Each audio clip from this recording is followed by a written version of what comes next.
Greetings to the world, greetings to the world, greetings to all the human beings out there and anybody else out there. I don't know, maybe aliens too. Hey, this is Cam. This is still the Real Resilience Talk podcast. And today we have a pleasure and a privilege of having a very incredible, humble servant to other humans being on here with us. I call him Coach Mark, but we're going to talk today about resilience. And y'all have heard me at a point of nauseam tell you what I think it is. But to me, it's just like what Stallone said in like Rocky 35 or whatever one it was. Like, and about you, it's about you can get it and keep moving forward. So resilience is a vital topic. It's important. And we're here with Coach Mark. And what would it be to you? What say you on that topic, sir? Yeah.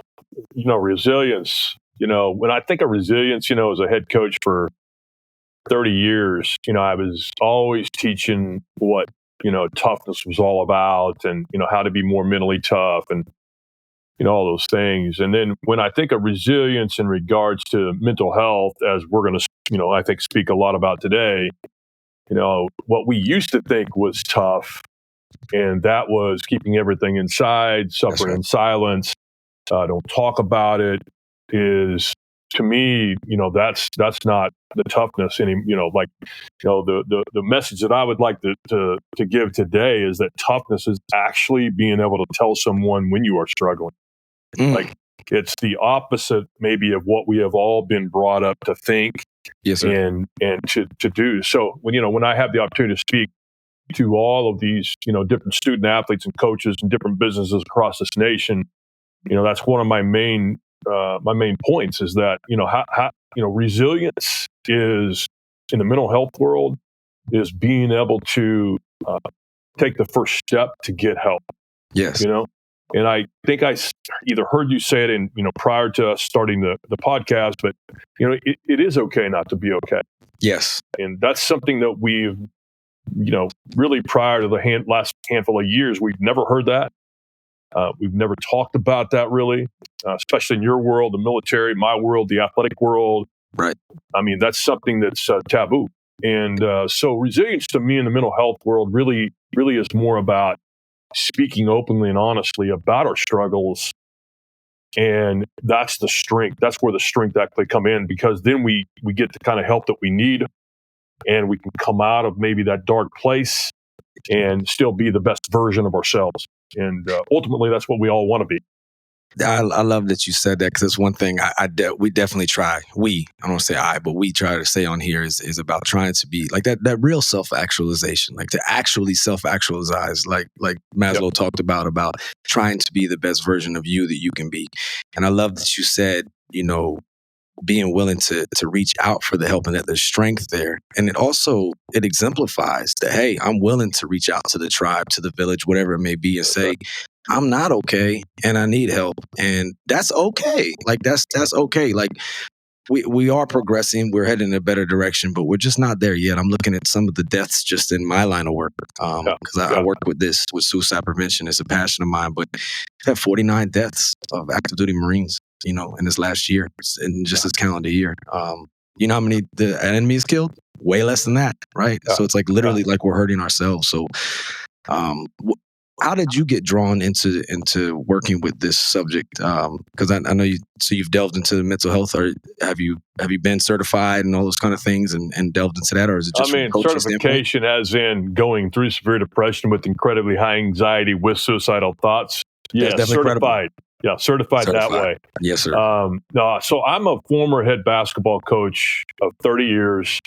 And 11 of those years were at the high school level. And then the final 19 years that I was a head coach was at Newman University. I was a head men's basketball coach there. And at the height of my coaching career at Newman, at the beginning of that basketball season is when I started to kind of spiral, out of control. It's been 18 years ago now when that season actually happened in my life. And spiraled out of control literally within a 5.5 week span, from what I would call my normal to completely spiraled out of control with suicidal thoughts. The suicidal thoughts probably started within about 4 weeks. And, I was trying to keep my head above water. I have a wonderful family. I've been married for 39 years to my wife. We have 2 children. We now have 4 grandchildren. And I think, if you were to at that time, if you were to look at Coach Potter's life, right? If you would look at, oh man, he's a head college basketball coach, the NCAA Division II level. He's got a wonderful wife and 2 wonderful children. You would have said I had everything going for him. Right. And, I think that's, again, when I have the opportunity to go around this nation and speak on this topic, that's one of my main goals, is to allow people to understand that, listen, so many people, and again, I always say this when I speak, the athletic world has probably one of the highest stigmas in regards to showing that type of weakness. And the military, police, you guys probably are maybe a level above us. Like we're all right there, but That's like right. I know, like, that mentality and that stigma says, hey, you can't tell anybody. So that's the way I was raised. Yep. The way most of the people that are probably going to listen to this podcast have been raised. And so I was doing everything in my power in that 5.5 week period, not to tell anybody, not to show it, to continue to prepare my team to get ready for that season. I mean, I'd been a head coach for 18 years at that time. And people always ask, well, why were you going through it this time and not any other time? Yeah. And we don't have an answer for that. Yeah, that's definitely a good question. So this, just so I understand right, so this was when you took over at Newman as the head coach. Yeah. This was the first season. No, this was, I had been at Newman for probably, I want to say it was my 7th or 8th year as a head coach at Newman. So 11 years as a high school head coach. Then I restarted the men's basketball coach at Newman. I had been there for either 7, it was in 2005, so 7 or 8 years. I think it was 7. And that's the season that literally day one of practice is when I can remember, one of the symptoms that kind of started happening, and that obviously led to a whole lot of signs and symptoms that I was feeling and struggling with from that point on. So I was just doing everything in my power because of the stigma to not let anybody find out that I was struggling, including my wife then of 21 years. Wow. And I always tell this when I speak. 21 years. At that time it was 21 years. Yeah. Now it's 39. Right. But at that time, so I started calling my wife when I was a 7th grader and she was an 8th grader. Ah! Yeah, right? Everybody does that. They all like, what are you? That's so, wow. There's no way we've come from small town America in Sedan, Kansas. And so I tell you that for this reason. So we'd been married for 21 years, but I'd known her for over 30. Gotcha. Okay. Yeah. And yet the stigma still told me, don't say a word to your wife. Like, you don't want to look weak in front of her. No, I don't want to look weak in front of my wife. Yeah, exactly. So, I'm thankful that, she started seeing signs, me getting emotional. Yeah. She'd seen me cry once in those 30 years of knowing each other. And she saw me in my chair, during that period as I was starting to really spiral out of control. And a tear rolling down my face. She's like, what's going on with you? And I still didn't tell her. It took me about, another week and a half before I actually, even admitted the fact that I was really, really struggling like I was. Yeah. So. Well, because I asked that question initially to say the timeline, because as you were describing, to everyone on the outside looking in, it's like, oh man, this guy's done made it. Like, he's made it. Like, he's got everything. He's got a successful marriage. He's got a family. He's obviously doing a career that he's not only doing what he wants to do, but he's also thriving in it. He's on his multiple seasons of being a head coach at a D2 school. What's your problem? Why is this happening to you? And I bring that up. So obviously, because some people see, especially in what I do, they go, oh, you earned the title Marine, or you earned the title soldier, or you're serving your country. You've made it. Like, why would you think now to hurt yourself or to think of dying by suicide? How would you get there? Right. Yeah. And it's complicated and it's complex and there's no one answer to any of that. And it's so nuanced. And I don't know what it is. I just know that through those years of, and I don't want to assume, so please correct me, but I know in my own experience and my own ideations and attempts, it was like you stuff it down, and you don't deal with it, you don't address it, you just keep moving on. And there's a certain level of, like, we all have to do that in life. Like, we stub our toe, we got to keep walking, you got to walk it off. But like, there's some things that we have to stop, acknowledge, and what I like to say sometimes is, if you don't deal with your mess, your mess will deal with you, right? There's no question about that. So I mean, and saying that and kind of laying that out, like, what's your perspective on that whole thing of, do you think at all, like, if you would have maybe dealt with some things ahead of time, you could have stayed ahead of it? Or, I mean, looking back now, hindsight's always 2020, but just you've been there, you've been in the thick of it, and you've had it all per se, and you were about to, think about not having it all no more. Yeah. And what leads us to that, and trying to break down, so, because our goal is to get people to stay way ahead of it before it gets to that point, right? Yes, that's right. Yes. So to answer your question, first of all, I guess there was a part of me that didn't want to even admit, and that stigma is so strong, and we have been taught since we were born, not necessarily outwardly, but there's no parent or grandparent in the world that wants to hurt us by not teaching us about this topic. But silence is a killer. Yes. So when we are silent, and I say this about my family. So I didn't know my family struggled with any type of mental health issues. I knew that my grandma had left for about a month and then came back, and she's just not feeling well, so she's going. Well, I didn't know what that was all about when I was a kid. Right. And you find out after going through severe depression at 41 years of age, was how old I was, that not only did my grandma suffer, my mom suffered. My dad had been on medication. My real father had been on medication for 30 years. I didn't know any of that. Yeah. And that's because the stigma for them was no different than it was for you and me. So, in order to really get ahead of something, you have to understand how to get ahead of it.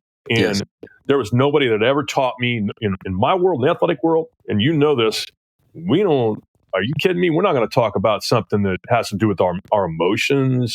We ain't soft. Yeah, being soft, or whatever word you want to use to describe it. We're not going to talk about that. And so that was what I was dealing with, was, okay, what is this that I'm going through? Is this severe? And of course, I started investigating personally. Like, I started having signs and symptoms of things that I'd never, thoughts that I'd never had before. And so I started really investigating it. And I'm like, shoot, this is severe depression. And then I would take, you can literally go online and take a 10 questions, survey, or whatever they call them, a questionnaire. And you can know, if you answer them honestly, you'll know what level of severe depression or depression at all. Could be mild depression that you have. Right. And so that's what I was doing, right? And each time I would take it, it'd be a little bit worse. And so I started realizing what it was, and then still didn't want to tell my wife or anybody else. And obviously I didn't want my team to find out, or my assistant coaches or my athletic director, because you don't know, and I think maybe in the military, and I don't want to, put words in anybody's mouth, but I have spoken to many guys that have been in the military. Yeah. And, they've just said loud and clear, they've said, the military is dealing with it more, but the stigma hasn't gone away at all. It's true. Is that the true statement? It's a sad truth. And I don't think it's because that doesn't mean to place that burden on anybody or place that blame. Nor would I. And that's not what I mean by that. Yeah. And so I don't think it's a systemic thing or anything like that. It's just, we, unfortunately, at times, are our own worst enemies, and we keep it going ourselves. Or even, in your case, right? Like, you didn't even tell your wife, you didn't even tell your staff, you didn't even tell the people closest to you. Like, us as individuals, it's good because we want to be tough, we want to be strong, and there's a time and a place for everything. But then there's like them times where it's like, hey, I need to address this, or this is going to get worse, and this is like that downward spiral kind of thing. Yep. So I don't think it's anybody's fault per se. Now, there's probably going to be those ones out there always. They're like, stop being soft, stop being weak, or whatever like that. Those people exist, obviously, but that's not the status quo. That's not the standard for sure.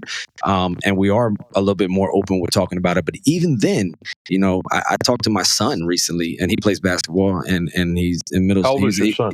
He's a freshman. He's a freshman. So out here in Virginia, trying to do his little AAU and playing basketball with the team and stuff. But I was talking to him about it. And even at his age, like, I actually had a recording with him at a conversation, because I wanted to see what his perspective was. What's your generation's perspective on this? And they were like, we don't want to admit we're like soft or weak, because people think we're weak. But it's like you're living outside of your own head thinking that people are going to think these things. And it's kind of like you're guilty before investigation kind of thing, right? That's right. And exactly we assume that it's going to be like that, and it may not be like that. Yeah. Well, one of the things that I always say to the audience when I do speak, and it's I didn't give you the whole entire story that led up to where I am today, but Right. obviously that season, as I started to go through all of that, led to where we are today. Because when I did come out of it and I did start taking medication, and my wife did force me to go to the doctor, she did realize, okay, we do have a problem here and we need to address it. That was the turning point in, our thought process, my family's thought process. And so I always say this to every crowd now, after now speaking on this topic 7 years full time. So I've been out of coaching for 7 years. But after that particular season, I spoke about this openly and honestly, and I'll tell you a little bit about how that happened as well, because that wasn't going to happen either. No, please do. Yeah, that wasn't going to happen either, being in my position. But I tell them this. I say every family in America, and probably around the world, but I can speak for the United States because I've been in 26 states, haven't been in all of them, been in 26 states speaking on this topic. Every family in America has someone and or knows someone in their family that has struggled with some type of mental health issue. I have absolutely 100% convinced of that now, knowing what I know, traveling this nation and speaking to all of these different groups that I've had the opportunity to speak. So that's why when you talked about we assume things, right? Right. Well, 18 years ago when I was going through it, I assumed if anybody found out that I could potentially get fired. Okay. In the military, you know exactly what that looks like, right? Like I've heard a lot of guys that I've spoken with in the military, like, okay, if you have a mental health issue, then, well, here's the deal. And this is what I hope and where I hope we get as a society, military, athletic world, really our world in general, is that if somebody's really struggled with a mental health issue, sure, you're going to maybe take a little bit of time off to address the mental health issue. But once the mental health issue is addressed and you are back to whatever your normal is, right? Right, because that looks different for everybody, That looks different for everybody, right? What's normal mean? Yeah, well, I always joke when people, think about, all my players, they talk about me, they probably like, they're not normal about Coach Potter. But I think that's when we, I think as a society, recognize that if somebody's struggling big time and they need help, let's get them the help they need. Let's help them get the help they need.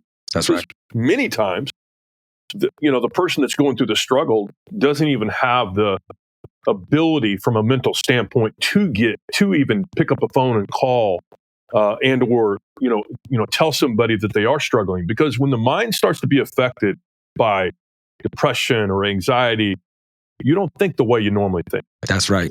Can you please say that again? Can you please, for everybody out there listening, please, because this is so important to understand, folks. Because right now you might be in what you would call a right state of mind or good state of mind or normal state of mind. You're not in it right now. Listen to what Coach Potter just said. Please say that again, sir. Yeah. So how I describe this is there is a serotonin level in every one of our brains, right? And when it's at what I call full, that's when we are at our normal. We are performing our jobs at our normal, at our best ability, and we don't have issues day in and day out in terms of the problems that are going on with our jobs or with the people that we deal with. Like, in other words, there's problems, but we just deal with them like we normally would. It's not even affecting us, right? We embrace it. When our serotonin level starts to drop a little bit, then that's when symptoms start to happen. So your thoughts start to change just a little bit. And once those thoughts start to change, in many people's case, I can speak for myself, I didn't have the ability to even admit the fact that I needed to go get help. Even though I was so far down and so desperate to get some help, I still didn't have the ability to make that decision. So I don't know if I can say that in any clearer way, that once our serotonin level, and it's just, listen, it's a chemical imbalance. Right. That's when my doctor told me that, it was like, oh, you mean that can be addressed and that can be helped and that can be fixed eventually? Yes, with medication, with counseling. And my wife always says this. My wife speaks with me as well, by the way. That's beautiful. She speaks for about the last 12 minutes of our presentation, which is about an hour presentation. And she speaks on the caretaker side of it. She says this. I love this comment. She says, counseling and medication are not dirty words. True. So true. Right? So true. It's not. It's a simple statement, Yeah. And yet that's how we think. Like, hold on a second, counseling, there's that, weakness. Well, you said right? earlier, you said that taboo, right? That's right. And that's how we treat it in many cultures and many subcultures and subclimates and things like that. We'll look down on it. But I love that you stress that point, because I don't think, because we almost want to be like you can start over investigating, like over analysis paralysis. Well, why am I sad? And I shouldn't be sad. I don't have any reason to be sad. I have a wife and I have a family and I'm healthy. Why should I be sad? And then now you're even sadder because you're thinking about it. That's exactly right. You got to think about, and please, for anyone out there listening that might be in that position, you're not thinking clearly right now. You have distortion, and over a long period of time, people are probably so tired of me hearing this, of long-term unaddressed, untreated depression or anxiety, you can literally cause brain damage to your cognitive ability to make decisions. And I think we've all known somebody, sadly, in our lives, and it may even be us as individuals, where you were this one person that used to light up a room or whatever you were, or you were just, subpar or whatever, but that person's gone and you're kind of like a zombie walking around, right? If you don't address certain things, if you don't deal with your mess can sadly eventually deal with you, to where you think that bad decision that right now people in their normal or right minds would go, hell no, I wouldn't hurt myself, or hell no, I wouldn't do this or that. But in that state of mind, it seems like a good idea. And I just can't stress that enough, at how fragile and vulnerable we are in those states. Yes, it takes courage to be vulnerable. I got that. But you're very fragile, and you could make a bad decision, a permanent decision for a temporary circumstance. I love that statement. A permanent decision for a temporary circumstance that can be addressed. No, it won't be perfect. No, medication's not going to fix everything. You don't take one pill and all your problems go away. That's right. But you're able to deal with it, to cope with it. And then also on top of that, okay, you have a strong relationship. You have strong social ties with your family, with your wife, with your spouse, with whoever it is that you love. It doesn't have to be a romantic partner, but those of your tribe. You tie that into, okay, now I got to get up today, and I'm exercising and I'm doing all these little things. Like, I'm at the point now where I filter things through the spectrum of, will this make anything worse? Nah? Okay, I'll try it, right? Because that's like how desperate, but I want to make sure people understand, please, that especially when it comes to substances too, because this is where I was really bad. I was kind of already in that long-term duration, not addressing things. I'm not going to be weak. I'm not going to go to the doctor and get medication. And then I pour alcohol on top of it, which further and hinders my cognitive ability. And 1 + 1 equals, well, there I am, putting belts over doorknobs and waking up the next morning going, what was I about to do? Right. Yeah. And there's a lot of people that I think they wouldn't have done what they did had they had addressed their problems and maybe worked out them, but also pouring substances on top. Have you ever had an experience with that? And I mean, not personally, but Right.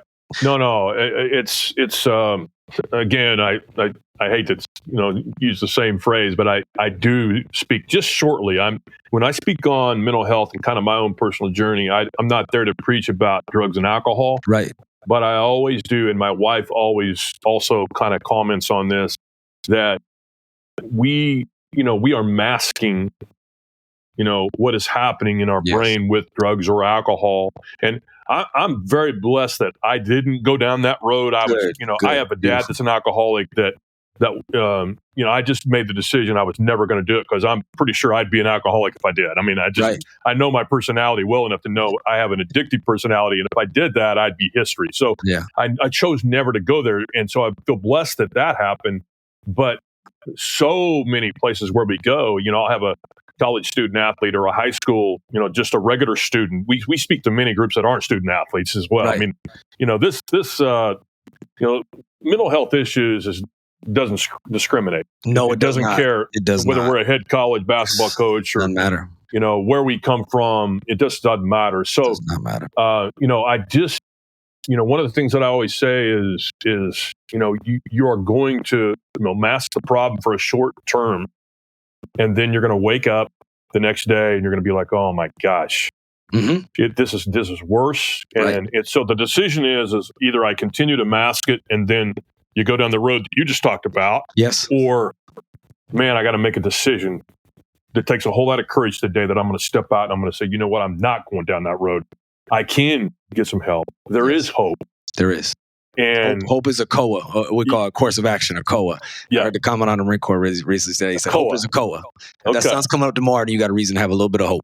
Like a course of action. Hope is a course of action. It is. Yeah. I love that. And my wife, during her 12-minute presentation at the end of mine, on the caretaker side, she's always talking to people that know, like, for example, student athletes at the college level. If you're a student athlete at the college level, you probably ought to be taking care of your body, right? Like, Right.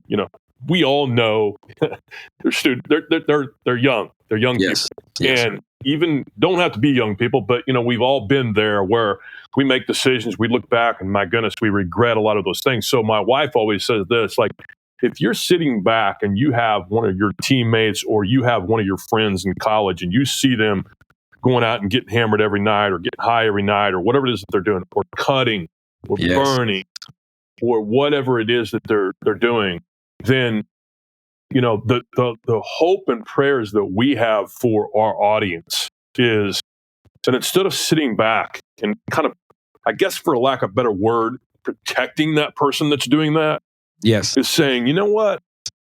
Real love Yes. is I'm going to go demand that person gets help. Yes. That I know they're going down a path that they shouldn't be going. Yeah. That's what real love is. That's what real friendship is. I love that you say that, boss, because I often say it always makes people, because I do comedy on the side, blah, blah, be careful with that F word, and immediately it goes to a bad place. But friend, the word friend, word friend. And I love that you said, too, that you don't harp on the alcohol or drugs, right? Because people are going to do what they want to do. It is what it is. And I would never say that if you drink alcohol, you're gonna die by suicide. I wouldn't either. There's no causation. Please, anybody out there listening, I'm not saying there's a causation. And we tried prohibition before in our country. It led to NASCAR and gangster movies. So we're not going to try that again, right? But there is definitely a correlation. And the point being there is similar to what Coach Potter just said. If you have that friend that's going through a lot and you see them taking a turn, we all need healthy outlets, and we can't put Band-Aids on things that require surgery. And that sometimes is uncomfortable, but we got to get uncomfortable. Very uncomfortable. Get comfortable being uncomfortable. And that's where, if we look at anything in our lives, anybody out there listening right now, no matter what you've accomplished or anything, everything that you're proud of, everything that you look back on, it came through a little bit of discomfort. It came through a little bit of friction. It came through a little bit of strife. That doesn't mean it had to end you or anything like that, or be a masochist and, search for hurting yourself in any ways or anything. But there is beauty in the struggle. And you can grow from it, and you can, one of the things that I've come to realize as I've gotten older, like, I can't make sense of what's going on right now in the world. I can't make sense of babies dying. I can't make sense of 9/11, no matter how much people explain to me the thoughts or the intentions behind it. But I can make sense of this, that humans don't accomplish anything on our own, but through each other, we can grow. And none of us have accomplished anything. We need a village around us. So maybe you're only going through the problem you're having. Maybe you're only going through your struggle to be able to take that mess and make it a message to be able to help somebody else, because it makes a difference that you can go on and help somebody else with that. Maybe that's why you don't know that person yet. I don't know that person yet. Coach Potter didn't know you be listening to him right now, but you can share your experience and maybe give somebody else one of those things we were talking about earlier, hope to keep moving forward, to keep moving on. So not trying to take away anybody's alcohol. I'm not trying to do that. I'm just saying, if you're going through a lot, maybe that's not the thing to put on top of your situation right now. I mean, it's a proven fact that it's related. Yes. Alcoholism and drug addiction is related. It's a mental health issue as Most well. definitely. So, like I said, if I did that, I promise you I would, so, and it's interesting you say that last comment, because my dad, who was an alcoholic, didn't get dry till he was about 47. So and also in the military. So, from 20 to 47, like literally, like, just his life was in shambles because of alcohol. But he always said this, and I never forgot it. He said exactly the comment you made, and that was, he said, if I start telling you not to do something, you're just getting ready to go right out and do it. It's true. It's free will or something. It is. It is. So I hope people don't think we're trying to preach on that either. No. I just, we want to give the best information possible. That's right. And, allow people to take that information and hopefully, help themselves as they go forward. So, I love it. And getting to that, what you said earlier, getting to be that best version of you. How can you be the best you that you can be? So you and your wife, do y'all run an organization or something that tap into this? Yeah. Please tell us what it is and how we can look into it. So it's called D2 Up. So the letter D, the number 2, UP.org. That's our website. D2up.org. Oh, .org. That means that's official right there. When I see a .org or a .mil.gov, I'm like, okay, I can trust this. .coms, I'm like, hey now. So .org, everybody. Yeah. It's we've been doing it now for full time for 7 years, and since I've been out of coaching. And my wife's she's retired from teaching. So she's a former elementary teacher. So we've both been in education pretty much all of our lives. And, my wife is the brains behind, most of any of the good stuff that you see on that website, and myself and all that Giving good credit stuff. where credit is due. Thank you, Yeah, man. Thank you, Mrs. Potter. That's exactly right. And yeah, d2up.org is what we, D2up is our business, and it's a speaking business, and we are the only two that are a part of that organization. And basically, when I got out of coaching, and I felt a calling to do what we do, right? So I had no idea what it looked like. And I literally came home one day in my 30th year of being a head coach. It was in November. So I'd started to have a little bit of high blood pressure and some other health things that my coaching and high blood pressure. Say what? Say what? I know, weird, huh? Man, it's crazy. I was already on blood pressure medication, let alone, and then it kept going up. So my doctor, our team doctor said, "Coach, you're going to have to, change a couple things. We're going to up your medication." And kind of it was the first time ever that I actually thought, I could probably die on the sideline if I keep up, the intensity level that I have. And you can tell I'm a passionate man that loves what I do, and I love speaking about this topic. When I coached, I was no different. And, all my players would tell you I was just one intense dude.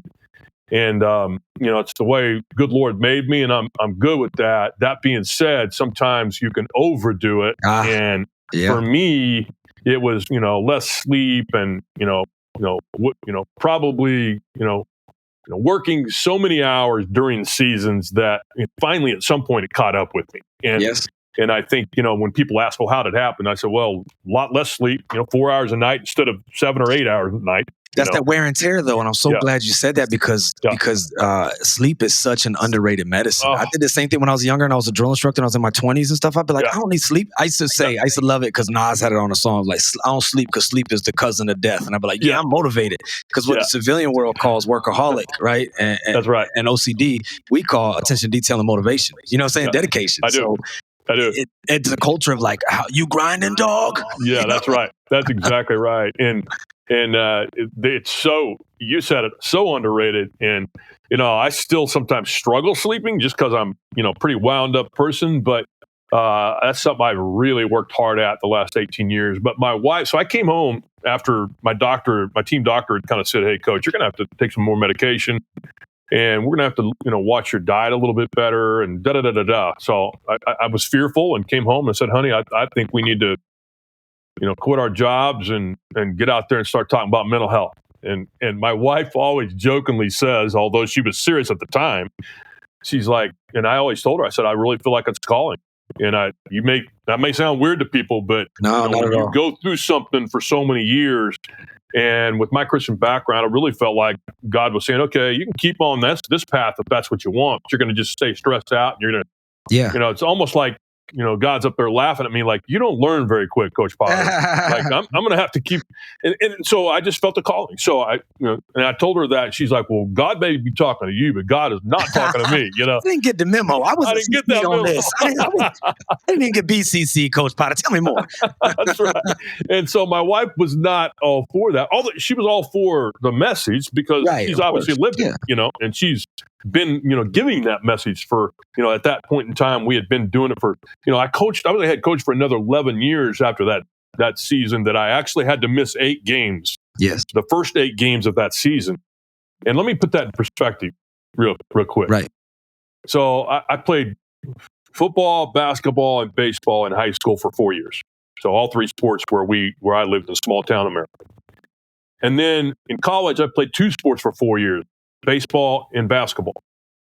And then I have been a head coach for well over 800 games in my 30-year coaching career, and never, ever missed a game except for those 8 that my doctor said, "Coach, you're going to have to take some time off. We're going to have to put you on some medication because you are not in a good place right now." And, most people I bet you were ready to fight that doctor. And all I can say is this, when you are that far down. Yes. And keep in mind, it was 18 years ago. All right. So nobody was talking about mental health 18 years ago. This is a fact. Yeah. And when he actually said, "You're going to have to take some time off," and he said, I'll let when you get better, I'll let you know when you can go back to coach your team. That was a relief to me because I knew how sick I really was. Yeah. And it was the first time somebody had actually given me permission to get better. And, my wife forced me to go, by the way. Right. It was not, I wasn't going on my own. And so, I always say, my wife, literally saved my life by forcing me to go to the doctor. And that's one of her messages to other people as well. Yes. And that is, in my wife, she's got some spunk to her. Okay. If you live with me this long, I promise you got to have some spunk just to survive. Right. But my wife is, she basically said, when I told her, she said, hey, we got this doctor's appointment. We're going to go attack this problem. We're no longer going to, sit back and, see you just plummet, and spiral out of control. And that was after she figured it out that, she'd seen me cry like 3 different times. And, I finally, she asked me if she wanted, me to take her. I was going to scout a team that we were going to play that opening week. And when you're going through severe depression, as you can tell, my personality is a people person. I mean, I enjoy talking, obviously, sometimes way too much. But no, I love it. When I was going through severe depression, I was the opposite. So I was avoiding people. Right. Shutting the door in my office and not, allowing people to walk by and even see me or start a conversation. So that's also that's one of the symptoms, the signs and symptoms that we talk about a lot, is that not everybody's affected the same way. Most people do a great job of faking other people out. And I was no different. I was doing a great job of putting that face on. And that's right. I'd go to that practice. In the play, ain't we? That's it. I'd go to that practice for 2 hours, and I would fake my team, my assistant coaches out, and then I go to my office, close the door, and just cry. So my emotions were way higher than they had ever been, as far as, just being emotional with the crying part of it. And that's when my wife at home, it was the only place that I could kind of like take a deep breath. And my wife was here. Our daughter was a junior in high school. Our son was a freshman in college playing golf at Wichita State. And so it was just those two and me. And my wife sees the signs and symptoms, and finally she's like, okay, enough is enough. I mean, there's a whole other story to this, but we don't have time to go into it today. But, she just said, we are going to address this issue. And I looked at her and I said, and I actually, at the final 2 days prior to going to the doctor, I had said to her for the first time, I can't live like this anymore. She was kept asking me, why are you crying? Right. She's seen me cry one, and I didn't really have a good answer. So I just said, I don't know why I'm just a little more emotional than normal. Right. That was my way of protecting, my ego. Yeah. And, keeping, whatever it is that society says that, I got to stay strong. I'm the husband, I'm the father, I'm a man, I'm a head coach, I'm all of those things. Right. And my wife, she obviously at some point did not buy that. And she went from being in denial to, there was a conversation that she introduced me to this person, and I just didn't even talk. I stood there like a zombie. So that was the point in time where my wife went from being in denial to no longer being in denial. And she got the doctor's appointment. She demanded that I go. And I looked at her and I said, I'm not going to the doctor, and you can't make me. That's what I said. Did you stomp your feet too? Yeah, that didn't go real well. Yeah. So, the doctor, my wife got very intense, and she, raised her voice, and she always tells people, it's probably not the greatest thing to do when somebody's in severe depression. And then I always back that up when I finish up the conversation by saying this, I don't know what it looks like when somebody's struggling and they're severely depressed, and they are absolutely refusing to get help, refusing to go to the doctor. Again, they may not be able to help themselves, right? Thank you for saying that. They may not be able to help themselves. They may be in such a state that they can't help them. I was in that state. Yeah. That's why I can say that very easily. I didn't have the capacity to help myself because the stigma was so strong, and the serotonin level had dropped so far, and my brain was my thoughts were so different than they had ever been in my life. I just didn't have the ability to make that decision. And so had my wife not forced me to go, I'm pretty sure I probably wouldn't be here today. So that's where I get a little emotional, because, I'm just thankful that my wife said, you know what, I'm not taking no for an answer. We are going to the doctor, and she forced the issue. And, so really from that point on, we've been on a mission to get the word out. And so for another 11 years, I was a head coach, but I would always speak openly and honestly about this topic. And here's how that happened. I know we're getting close to the time. No, we're good, boss. Please But here's how it happened that we went public. So my doctor told me I had to stay home. As I said earlier, I missed the first 8 games. So I was home for almost 6 weeks. So I started taking antidepressants. My doctor said, Coach, it's going to take 4 to 6 weeks before they fully kick in. He was exactly right on that. Closer to 6 weeks probably for me. But he said, I'm going to send you to a counselor once a week, which was a great thing for us. He said, you may get worse before you get better. He was exactly right on that. So the first 3 weeks I was at home, I literally didn't turn on a television. I didn't answer the phone. I told my wife, don't you tell anybody why I'm not coaching my team. Right. The only people that actually knew were my 2 assistant coaches, my athletic director, and my personal family. That was my team did not even know why I was not coaching them. And I mean, the stigma's strong, right? It is. Try to keep it from everybody. These are like your brethren, and you're like, don't be telling nobody.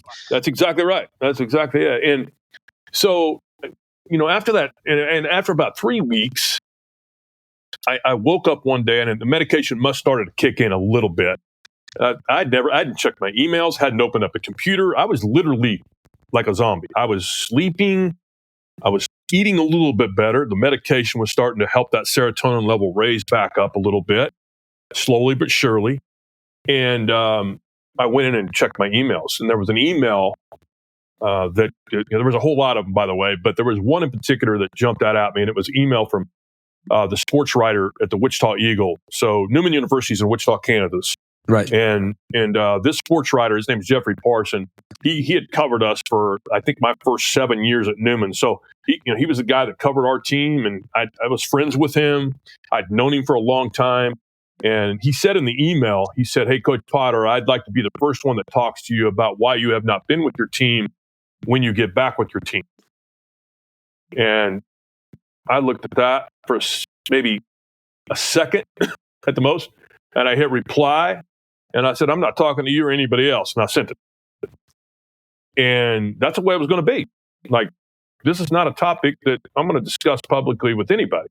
Right. This is me. This is ours. And at that point, it was only within the close circle of just you, the provider, and your wife, right? That's exactly right. And wow. So three more weeks went by, and I slowly but surely got better. And so I was on medication. Doctor went to counseling. My doctor finally said, Coach, I think you're well enough to at least go back and coach your team. So he released me after missing those first 8 games. And so I went back to practice, and I had a player. So I walked in right before practice started, actually like 30 minutes before practice. And there was one of my players at the other end, and he's like, turned around. Keep in mind, they did not know why I was not coaching them. Yeah, because you just went ghost, right? Yeah, that's right. I just went ghost. And he sprinted down to me. He's like, Coach, man, it's just great to see you, and there was just big, big hug. And like we were emotional, it's like great to be back. There was some normalcy to my life again. And, I'm thinking, man, this is in my rear view mirror. And, but it was good emotions this time.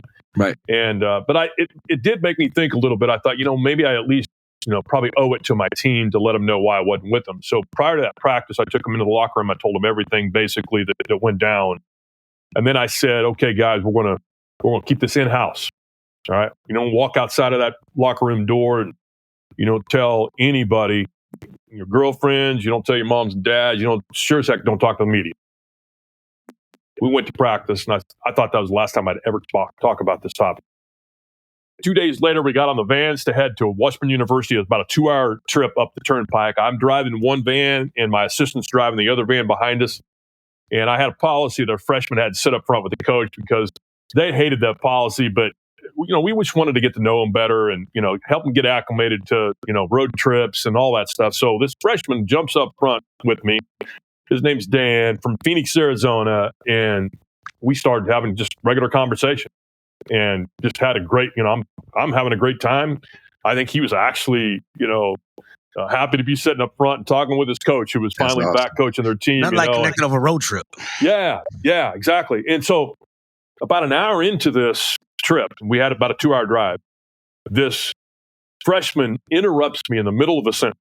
Okay, now in the military, you don't do that, right? Nah, like that's not know your role. What you doing? Yeah, know your role. Understand who you are, right?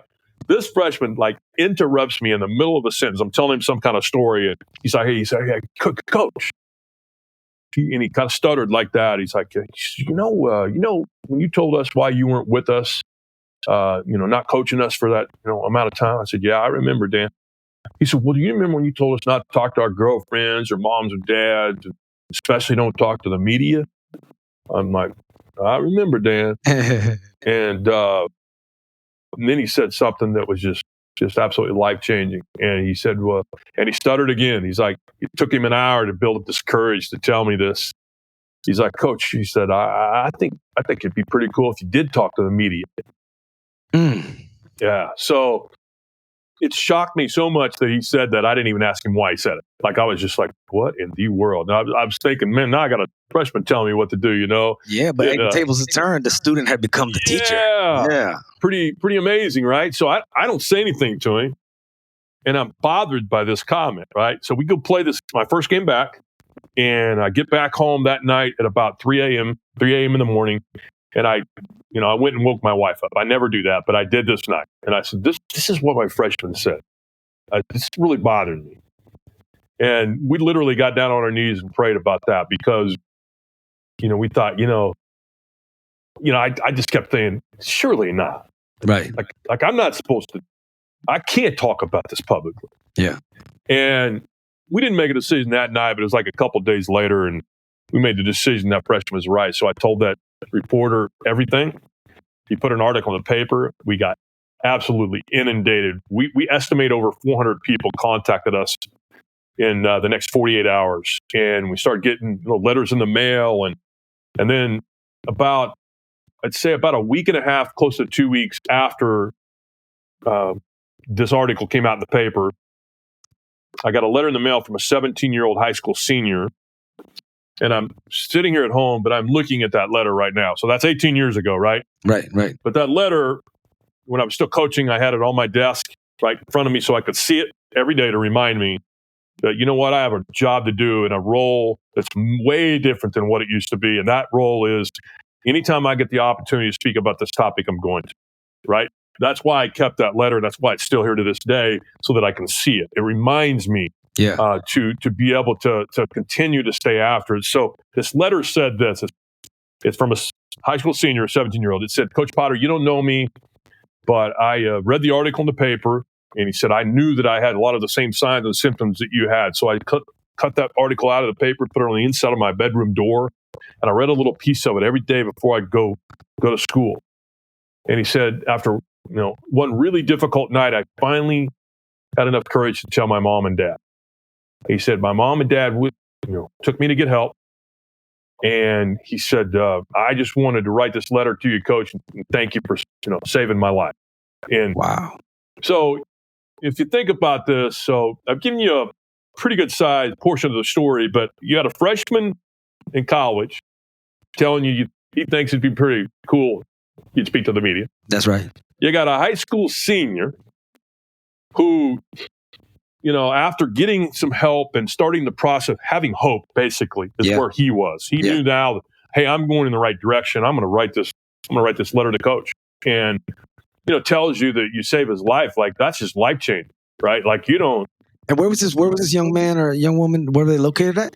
They're located about, their high school was probably 30 minutes from Newman University in a suburb of Wichita, Kansas. But it hits me so hard when I think about that, because you don't know how far and how reaching that you can be, but also that person was right there in your sphere, in like your local area, at least the same zip code, same area code, and they're hurting too. And without you coming forward, they don't come forward. That ripple effect and the humans helping each other, right? Like that's right. Wow. And you still have the letter posted right there for just that letter's still right there. I love it. That it just again reminds me. So, it just told my wife and I of, when, that stigma that we've always believed, the lies that we've always believed that, we as men, we as a human human beings shouldn't be talking about this topic. And that's just we flipped that upside down. We turned it around and we said, no, hold on a second. When I have spoken about this, right, I've only seen people respond in a positive way. Now, it's been 18 years. I think I've had 3 negative comments in 18 years. 3. That's pretty good free throw percentage right there. Well, if you want to count how many thousands of people that we've spoken to, whether Steph Curry can't shoot that good. That's good. Yeah, that's exactly right. So, and those 3 people, I mean, they just still believe the lies. Like, you shouldn't be talking about that. Yeah, like, that's not something you should, put out there, and that's okay. That if it was 100%, but it's almost been 100%. Like, people are like, "Are you kidding me?" Like, this head college basketball coach, if he can talk about it, if he can go through it, right, also have suicidal thoughts, then maybe it's okay if I get help. Yeah, maybe it's okay if I tell somebody that I'm struggling. It's okay not to be okay. That's it's it. Okay not to be okay. And I love that. It's funny, the math that you said, like over 99%, because earlier you touched on the military culture of it. And please don't think about time. We're on your time. Okay. I moved my stuff around because this is just wonderful, and I'm so grateful. Time is the most precious resource we have, so I thank you for giving it to us and sharing this for real. Pleasure. But when you said the 99%, it's funny. It's a funny stat because a lot of times you'll hear a lot of active duty and Marines and warriors of all, they'll say, oh, they don't want to seek help because they're afraid of their security clearance.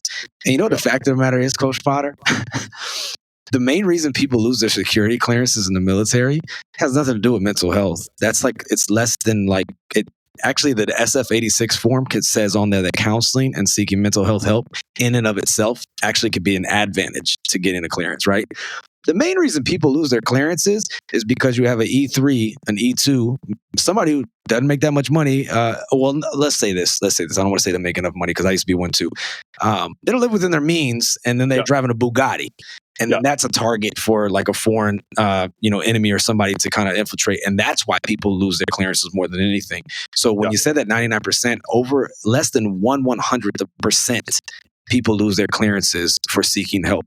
And I'll bet you the stigma before you did was how many head coaches get fired if they come forward. Well, somebody's got to lead the way, right? I never heard of it. And obviously it didn't happen 18 years ago. So here we are. But your mess, your situation, you being vulnerable enough and having courageous enough to share it, it helps that young person over there. And then you said like the countless thousands others. But hey, not to give you all the credit here, okay? Let's just stop and say the real hero here.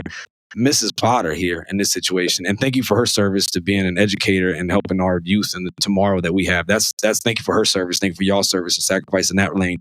But having that person there to say, hey, no, hey, fool, no, you going to the doctor, and we're going right now, and that's what it's going to be. And she stomped that foot, and you like, I don't want to, and she was like, but you're going to, and you did, and you said, I am, and you carried on, and here you still are. So we all need that person in our lives, folks, that can check us, and be careful with that F word, that word friend, and who you have close to you, because look at what a difference it made. And to have a real wife right there, that it makes me think of Can You Stand the Rain, the New Edition song, on a sunny day, it's all perfect in a relationship. But what about when the rain comes? She just got her umbrella and said, come on, babe, let's go to the doctor. That's it. That's beautiful. Through great things, through all the good, the bad, and the ugly. And my wife's just been, she's been incredible. I always tell people that, when I told you earlier and you start, laughing about, I called her, when I was a 7th grader and she was an 8th grader. In our PowerPoint, we actually have a picture of me as a 7th grader and her as an 8th grader. And people, the audiences always love that. But, I always tell people, I was destined to be a coach because I started recruiting extremely early, right? That's great. Yeah. And ultimately that is my number one recruit. She is my number one recruit. That's so awesome. And I've been really thankful, for her. If she was here, I'd have her step in and at least say hi, but she does a part-time job when we're not on the road speaking. So please give her our best and tell her we said thank you because without her, we wouldn't be talking right now, right? That's exactly right. It takes a village. And I think it's so awesome that I do want to bring it back real quick because I want people to walk away and they go, he's a coach and he's got an awesome wife and all this and everything like that. Yeah. I also want to think about, because you've highlighted it a few times, you're also a man of faith, right? Yes. And that comes into question with a lot of people, and they automatically assume if people have a certain faith base that, that's never an option for them or for those. Yeah. And coming out of, when you said, okay, 18 years ago, and you did say it was the doctor said, and this is true, it will get a little bit more uncomfortable before it gets totally better. That's for sure. And every day is not perfect, right? That's exactly right.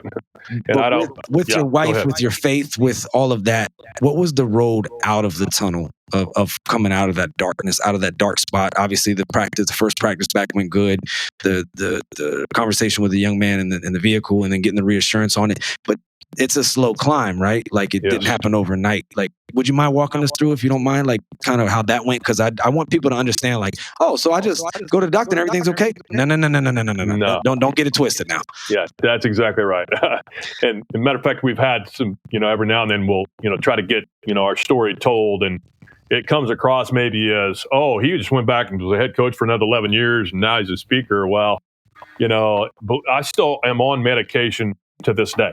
So I have taken antidepressants for going on 18 years now. Yes. So that'll tell you that I need to continue to address my mental health.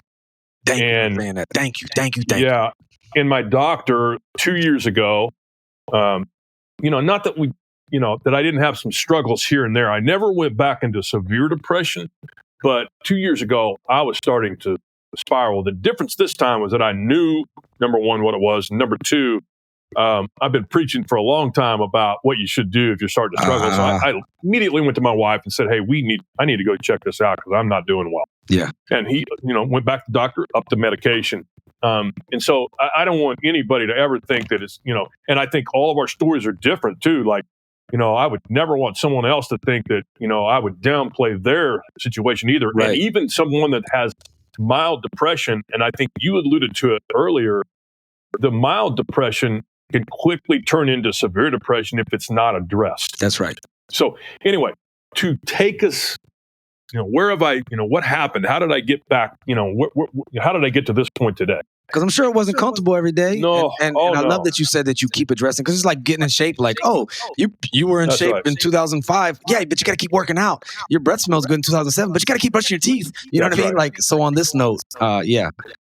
Yeah, that's exactly right. And so the medication, we also went back to a counselor on 2 or 3 different occasions to make sure that, I was just, thinking, here's what most people don't realize is, and maybe some people have gone to a counselor, and I hear this a lot, where they're like, man, they just don't know me. They're not in the military, or they're not in the sports world, so they don't really know me. And that's probably true in some cases. But counselors are trained to give us strategies once we come out of the severe depression, or if we deal with high anxiety every day, to deal with that, to think in a little different way, to not allow our thoughts to take us down that road that will potentially take us back into the severe depression. And by the way, I should say this, anxiety is the number one mental health issue in the United States and in the world. So, like, we keep saying the severe depression. My anxiety that I had very high levels of, that led me to my severe depression. And so the day that the doctor said you have to stay home was the day that I knew I had hope. And it was because, number one, put me on some medication. Number two, we went to counselors, which I kind of still thought at that time, man, that's weak. I shouldn't have to do that, but I'm going to, because I need to get better. And, that process through the years, that next 6 weeks of, trying to figure it all out, like what, why me? Right. Why me, God? I prayed more, I read my Bible more. And, here's what I would say for people that, are do have a faith, and even people that don't, but I want them to hear, like, so many times, like, God puts counselors and medication and doctors on this earth for us to go, that's go see. So sounds you said that, because it's kind of like that. What's that parable about, like, the person is on the roof? That's right. I'm waiting on 3 different times they turn it down, and And all 3 times they just needed to reach out and, get the help. That's right. So yeah, it's if I think the other part of it is too is that I have a personality that is very outgoing. I guess is the only way I can describe it. So people just automatically think, oh, well, coach is just 100% better. He's got it all together. Yeah, he's got it all together Yeah. again. And I'm not trying to. I don't want somebody to feel sorry for me. That's not the point. No, I know that. My But I point appreciate you being vulnerable to share the truth. That's of it. To share it. The facts are. It has never been the same. Now it's been close. Mm-hmm. The medication has allowed me to get back, because what that medication did was get the serotonin level back up. That's right. To that normal position, right? Yeah. And just always remember, if the medication doesn't work for you, go back to your doctor and don't take it into your own hands and say, oh, that made me feel weird or with different. The bathwater, and it's all and I'm so happy you said that, because it's the same thing with therapists, or even like for us, and sports teams have them too, but chaplains, right? Or any kind of counselors. Like, hey, sometimes all the chefs in the world, you might not like the way they cook, and you go. Guess what you do? Do you go starve? No, you go to another chef. You find food another way. So keep working at it. You got to keep trying, right? Yeah. And it might not be workouts, or well, I'm not good at basketball. Well, then try this, or I don't like CrossFit, I don't like track, I don't like to run. Well, get the elliptical. There is a way to exercise. And I want everyone to hear is like, there's different means and different ways, and it might just be all of the above. I'm sure you were seeking help from a spiritual advisor. You have your wife to counsel you, but there's also that therapist, there's also that doctor. And I know from my case, exercise, please. Just mentioned it. Exercise is that in itself is an antidepressant, and it's such a healthy. It's so incredible. Underrated. Yeah, so underrated. And just something small, like here in Kansas today, I'm looking out my door, at my house here. It's like 75 with 7 mile an hour. Like, it's perfect weather today, which is never in Kansas, right? Right. But today it's perfect. So when we get off here today, I'm getting ready to go out there and just get a nice walk in, get the sunshine, and just take it all in. And I think sometimes, Vitamin D is real. Yeah. Just there's so many things that you can do to continue to help your mental health, even if you're not in severe depression. Like living in 2023, we all struggle at times. That's just the way it's. That's such a fact. Yeah, this is like you said earlier, we're obviously not going to get into politics, but it is hard to understand a lot of things that are going on in the world. So we see all this stuff in the media and in social media, and it just affects our brains differently than what it used to. Yes. Because we're being fed this stuff all the time. So no matter what our belief is, there's still a lot of negativity going in. So it is, and it's like I remember one of my favorite speakers of all time, Zig Ziglar. I love him. I miss him. Rest in peace, Zig Ziglar. But he used to always say, "Garbage in, garbage out." Stinking thinking. And if you put garbage in your mind, he actually had the analogy. He said, if I came into your living room right now and I dumped a pile of trash in front of you, you'd be like, "Hey," he said, "you'd be ready to fight me or shoot me or something. Like, why'd you just dump that?" He said, "But we allow so many people to dump garbage into our minds every single day." We sure do. And we don't want to be uninformed citizens and not be active in the political process. Do what works for you. Do what you feel is best. But at the same time, how much of that do you control? Because that leads, I know for me, that leads to a lot of anxiety for me, especially these last few weeks. As well. So it's like, what can I control? What can I really control in this situation? And kind of that serenity prayer, they have that in all the 12 steps and everything like that. But there's a freedom in that, and looking at what you can control and what you can't control. And if we're honest, and what we've been talking about this whole time, it's hard enough to control ourselves. So what are we doing? That's exactly right. I mean, it's I couldn't say it any better than that. It's tough. So I so appreciate you're thankful for me, and you keep telling me all that, but I just want you to know, I had no idea what was, where we didn't even know each other prior to this, right? No, we didn't. We just met each other through we were introduced from a young man that had gone to Newman where I coached, and he knew you and he knew me, but we didn't know each other. And I will tell you this, and this is not to downplay any of the other podcasts I've been on, but I have truly, truly enjoyed your story and your feedback, because when you speak to somebody else that's been down the same road, no matter how they got there, whether it's through the military, through coaching. Ugly road's an ugly road, man. Yeah, exactly. It's all ugly. And, it doesn't matter how they got there. There's just a strength in that, isn't there? There is. So you've inspired me today. I want you to know that. Thank you. And same to you, sir. And And just thank you for your service to just humanity. You know what I mean? We all serve in different ways. I know a lot of times people in the military, we get to thank you for your service and all that kind of, and we appreciate it. Thank you for the support. Yeah. But Right. hey, without educators, without people out there doing what y'all are doing and bringing not just the education that your wife brought in the formal form of being an educator and a teacher, but the education that you're expressing right now and what you're doing by going around the country to let people know, hey, it's okay to not be okay. And I love that you said we can't just, we have to, it's almost like a routine maintenance that we have to do. It's what I was feeling like you were alluding to. Like, we got to stay ahead of ourselves, stay with a routine maintenance. You know, your car's, you get one oil change and be like, it's all good. Actually, no, there's a reason why there's a tune up and you got to change gaskets and all that. And we're no different. And there's a million ways to do that. And not one is better than the other. And, you know, honestly, some days maybe it's the walk that works. And then maybe other days it's the medication that works. I don't know. But if the end state is you're not feeling like hurting yourself and you still want to be around, hey, that's a win-win in my book. You know what I mean? Yeah. And there's a million ways to that. But you can't throw the baby out with the bathwater. And I think in our modern times, especially as Americans, we're like, I want it now, and I want it to be perfect right now. Yeah. It's like, that's not how this works. And you can get complacent. As the great General Mattis said at one time, complacency kills. He said it all the time when he was going to Iraq. Complacency kills, complacency kills. And I see something in an example, something like Will Smith. I think he's a good guy. Chris Rock is a good guy. But we got to see a hurt person hurt somebody publicly. And I think all of us know that when we saw that happen, he wasn't smacking Chris Rock that night. Although he's the one who got hurt. And that's not to diss or place blame. And I'm glad my horror moments or my worst moments are not on national television at the Oscars, you know? So I'm not casting stones. I'm just saying that I know from doing research on that man and reading his book and things like that, he's done some self-work, but somewhere in there, he kind of fell off. And your mess, you don't deal with it, it'll mess you up, you know? That's it. So I just thank you for alluding to that you're staying on yourself, you're staying on a routine. And then you know what? Sometimes, like you said, 2-3 years ago, another struggle came up. But you endure and you be resilient and you're made stronger by it. And there is a beauty in sharing your story with somebody who's been there because it's relatable. And yeah, you might not have a certificate to say anything, but like we said, you have the credibility because you done been through it. You done been down that ugly road. And there's something in that. And then when you take that and you share that with another human, you never know whether it's that young man's letter that's on your bulkhead right there, your wall. I'm over here doing naval terminology. Look at me all institutionalized. On your wall. Or if it's whoever may potentially listen to this, we don't know who they are. But if we're able to help somebody else know that, hey, don't choose a permanent solution for a temporary circumstance. All of this is temporary.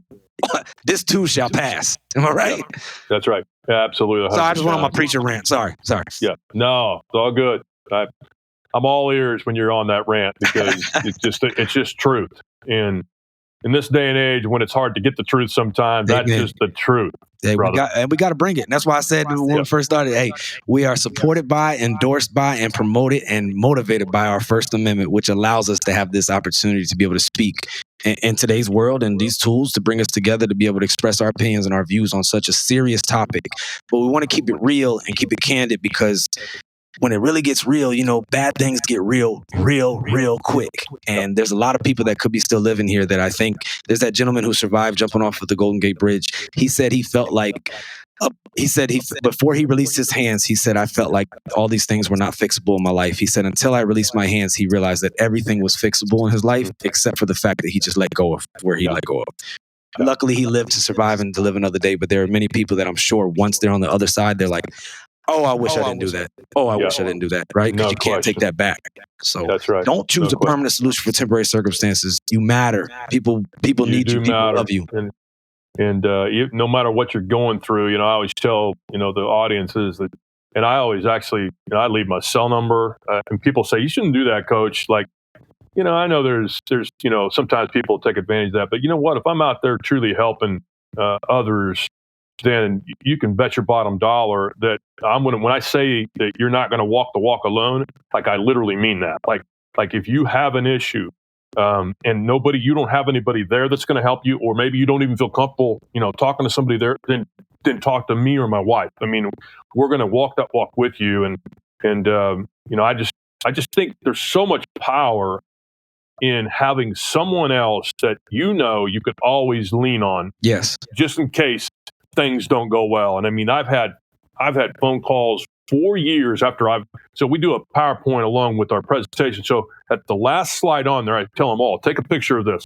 Got all my social media sites, I my love it. telephone number, my cell number, which I only have one. So, it's not like I'm giving you a business one. This is my business, my home, everything else. You've reached me to up.org. Please leave your message. No, you're going to talk to Coach, okay? That's right. That's right. Yeah, and if I always tell them, if I'm not available, I promise you I'll get right back with you. We've had phone calls 4 years after we've spoken to a group, and that person didn't even speak to us on that night. They simply took the picture, kept the number, right, and then 4 years later they were like, "Well, okay, what do I do now?" I remember that crazy Coach Potter talked over there. Hey, you never know. I'm gonna call that guy. That's beautiful. That plant, that seed you plant, how it can blossom later on. And that's what we're trying to do. We're trying to plant seeds, y'all, for trees that provide shade that we'll probably never sit in, but hopefully it helps somebody else out on a hot day, right? Actually, it's funny because Matt's got a story about that when he was riding across the whole country. He would just stop underneath a tree sometimes when he's riding his bike and just get that cool air for a second and just be that relief for somebody. But sometimes we can be that relief for somebody. And if it's not Coach Potter that you reach out to, you can always reach out to me. There's 988 now. That is just like 911 or 411. You can call 988 at any time. You can text it now too. So 100% on that one. That's my wife always says, that's part of her. She's like, this should be up in every classroom, everywhere. It should be in every room in your house. She's just adamant. And so I appreciate you bringing that up. Most definitely. And we'll probably never be perfect on this subject, but the great Colonel Brandon, I heard him say it one time, we had a thing called a resiliency huddle, and we had all the caregivers and stakeholders in the area there. And he said, look, folks, we might not ever be perfect on this subject, but we can surely be better, right? Yeah, and I do think that every death by suicide is preventable. I will stand by that until the day I die. It is preventable. Something else could have done. It's just trying to get people to stay ahead of things, and for us to do like your wife did and notice things and maybe force people to get a little uncomfortable and address some things, because some people sit back and they hide and they say, I don't want to lose my clearance or my career. Well, really, you don't want to address your issues because that's uncomfortable. That's right. And that's hard. That's hard to look in the mirror and say, hey, I can't mask this no more with drugs or alcohol or attention or whatever kind of addictions they do to put a Band-Aid on the surgery that needs to occur within them. But going to the therapist, it takes a little bit of work and effort, but it is worth it. And living another day really is worth it, folks. So don't choose a permanent solution. Please don't. Yeah. My wife always puts she has another picture on our PowerPoint with our 4 grandchildren on it. And during her part of the presentation, she just said, what if I hadn't have forced him to go? Wow. He would not be here for his grandchildren, and they need him, They do. That's a tough one to swallow for me a little bit, but here's the bottom line. When you're going through it all, and because of the stigma so strong, like you do feel the guilt and all the things that go with that. But after you do openly discuss it, like I don't, there's no more guilt. I understand it a lot more now. Right. I understand me a lot more now. They say no one's had the battle, right? Shoot. Yeah. Yeah. I mean, just knowing that, okay, man, now I know why I'm having, I can't remember some star said, they talked about her, she has gray days. Which means she's just not having a very good day today. And so I still have gray days sometimes, right? Like to use the same phrase that she did. But I understand myself better, and I'm okay, just like this conversation, talking to somebody about it, whether it be a counselor or my wonderful wife or my children, who are now 37 and 34. And one last thing that I got to get out there. No, please. Okay. Yeah, sir, we're on your time. It's coach time now, y'all. Yeah. I know how it is in society. They say that nobody going to listen more than an hour. So, but the one thing I want to say is this, is that, the stigma that has said, we shouldn't tell anybody, and, we should always keep it to ourselves and all of those things, right? So I always ask the question like this, like how's that been working for us? Ooh, yeah. How's that working out? That's right. Statistics don't lie. They don't. And unfortunately, so here's my statement to back that up, is that everything else in life, when we're trying to teach our children or our grandchildren, or in my case, when I coached all my players, right? Your platoons, like you can go every business, like, yes, sir. So we demonstrate, we show them, we tell them, we we make sure they get enough reps to make sure they're doing the job correctly. So in basketball world, we rep it and rep it and rep it until we hopefully are almost perfect. Nobody's My right-hand perfect. layup is still garbage. Sorry, I had to admit that. Sorry. And so we do that. That's how we dim it, so we make sure people, our players or our family, they all know, hey, this is what we want you to know about life, right? This is what you need to know. So here's the part that everybody gets uncomfortable with, right? So the only way for our children and our grandchildren to feel comfortable enough to let us know or let someone know when they are struggling is that we actually tell them about our struggles. Tell it. Yes. Yes. Yes. That's demonstration. Yes, That's it is. being real. That is being truthful. And so many times we as parents or grandparents think, well, I don't want to show that weakness to my kids. I'm just to tell you something. That's at the right time in the right place. That's showing incredible strength. Yeah, that's it what really it's doing. is. It really is. And I did not know that before, but I do now. No, you do. And you can tell when it's genuine, like you're doing right now. And there's people like you said earlier, and we always want to preface it with, I'm not saying it's sorry for me. No, you're not.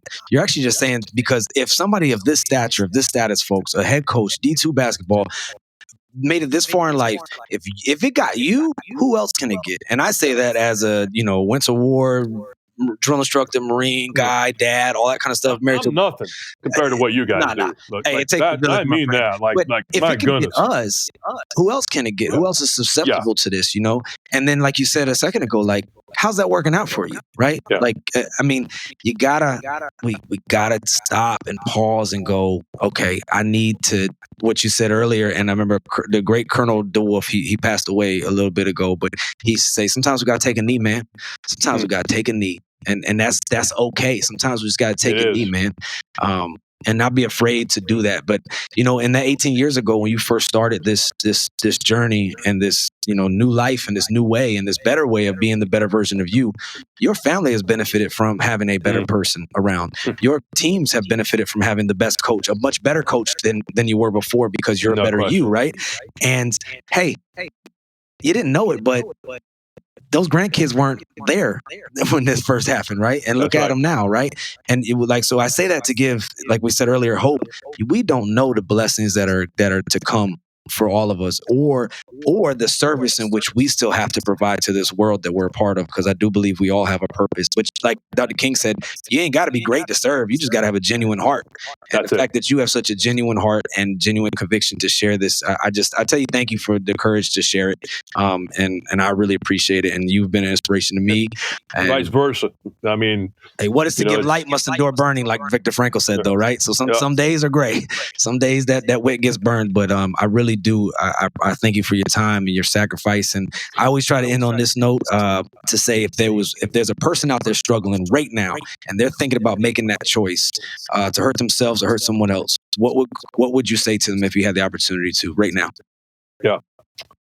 I get emotional when I say this one, but I mean, when I told you the story about, my wife who was in denial for a little while, knowing that I was really struggling, and then she went from being in denial to no longer being in denial, right? And I would tell that person that, there is hope and there's help. And maybe you've been in denial for a long time because you just didn't know how to get out of it, but maybe now is the time. When you hear this, now is the time in your life, the moment in your life that can truly change and give you the hope like you've never seen before. And I just, I know one thing, I'm going to be praying, I'm going to be hoping. My wife and I do this every day. Like, this mental health issues, so many times people are out there, they want somebody to come and help them, but they'll never ask for it. And so I always just try to, I hate to use the word, but I beg them, like I beg you that, listen, go, it's okay to pick up that phone and call somebody and say, I need help. If you can't get help, just call the person that can help you. So somebody's out there. And somebody wants to, they're just not mind readers. Somebody wants to. That's as good intentions as they have, they're not mind readers. Yeah, that's exactly right. And so many times I think we just take that for granted. And so anybody that may be in that state right now, I hope they hear my heart. And we know that they're here for a reason, and no matter what the issues are that got them to that point, there can be hope. You explained it with the young man that jumped off the Golden Gate Bridge. It's like let go, and it's like, oh, now. Oh yeah, it gets real quick. Yeah, it gets real, right? So like I don't know how else to best describe to that person that might be hearing us speak right now. Yeah, is that, listen, there is hope and there's help. I know we say it a lot, but I don't know if we can say it enough. No, and honestly, I don't think we can, because there's been many times I feel like, am I a broken record over here? But then I'll come across somebody who just doesn't know, or they haven't heard it yet, or they didn't hear it, or they weren't ready to hear it when they heard it last time, right? But like, hey, we're gonna stay on message and try to make as much of a positive difference as we can, because, hey, like Dr. King said, everybody can be great because anybody can serve. Right. And you don't have to have a college degree to serve. You only need a heart full of grace and a soul generated by love. I want to clean that quote up because I felt like I misquoted him, but a soul generated by love, right? And serve others. And maybe, ladies and gentlemen, humans of the world, even if some aliens are listening, I don't care. All right. Look, hey, maybe you're only going through this thing so that way you will have it as a testimony, this test, to share with someone else to be able to help them later on. Don't know. But that gives me hope, and maybe there's a purpose in the struggle. But hey, what is to give light must endure burning, right? That's what Dr. Viktor Frankl said. Anybody out there who's having a hard time searching for meaning, or, hey, woe is me, or life is bad, read about Dr. Viktor Frankl and see what that man went through in the few concentration camps that he spent time in. A man's search for meaning. Great. Just a little plug. He's not getting any more sales anymore because he's rest in peace, right? But I don't get no commission off Dr. Viktor Frankl's book, but I'm serious. He said, what is to give light must endure burning, right? So that's just something right there. And take your light and shine on, because we want to see it shine, and we need you in this world. Coach, hey, I just want to tell you thank you. I know I think I delayed like the bye like 8 times. So I was like, I don't want to say bye. It's like that hug, and you're like, all right, man. Like a kind of hug, and you're like, all right, you gonna let go? I didn't want to let go. It's all good. It is all good, my friend. And this time we do have to say goodbye, because I got to go pick up my granddaughter. Oh, that's right, you do. I will not be late. Now, we're gonna be great people, help the world, but then we're gonna leave the baby at the school. That ain't right. That ain't right, Coach Grandpa. That's exactly right. So anyway, so appreciate. Like I said earlier, had no idea what this was even going to be today.